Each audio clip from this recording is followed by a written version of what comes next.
Howdy, howdy everyone, I'm Zast, and today we'll be talking about Blade 2, the movie, the game, the pile of junk. Alright, we can't be that harsh right off the bat, but I'm not going to take up all your time with the boring intro, so let's jump straight into this. Blade 2 is an action beat-em-up game developed by Monkeyfoot Productions and published by Activision for the Sony PlayStation 2 and Microsoft Xbox.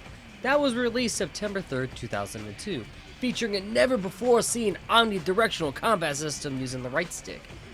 Which isn't as bad as critics say it was, but the whole game on the other hand, yikes. From the subpar voice acting, wonky controls, forgettable plot, quickly ramping difficulty curve, and the PS2 version missing the most important thing, the fucking trench coat. How could they not put it in the trench coat? Did they forget? Ran out of time? Or they just didn't put it in for technical reasons? I found out later it was the technical reasons.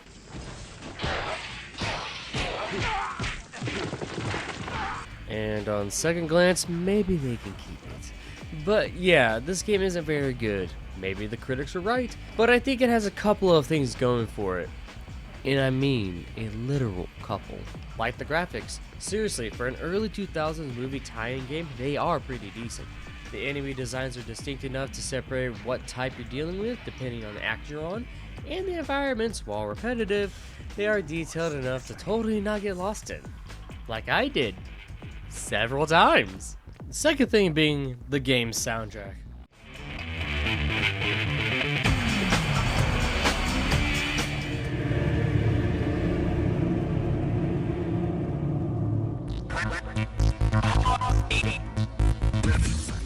Ooh, the soundtrack kind of slaps, and the ambience tracks are unnerving.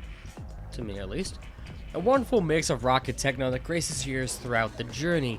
Honestly, it puts me in just the right mood to kill hundreds of vampires. As I stated earlier, the ambience tracks are dark and moody, and also slightly spooky, hence why I don't stick around in the menus for too long. Or the fact that there's barely anything in them. Sadly, everything else is just kinda eh. I also couldn't tell you a single thing about the story of this game, even when I rewatched the series I made for this game 2 years ago to get footage for this video. Only thing I can remember is that it's supposed to take place after the movie, and something about Damaskino's blood and just... it's convoluted, guys. So instead, here's a general description from the game's wiki page. It follows Blade and Whistler as they attempt to prevent the vampires from creating a race of super vampires, even more powerful than the Reapers. Sounds absolutely riveting. We're gonna move on before my brain melts anymore. Then we have the controls, which honestly aren't that bad. They're just dated by today's standards. Because you know, putting tank controls in an action game is a very smart idea, right? Yeah, they did that. It's not as clunky as it looks, but it's definitely not what I would have used since 3D movement has existed for quite a while at this point. And we can't forget to mention the revolutionary omnidirectional combat. It's okay.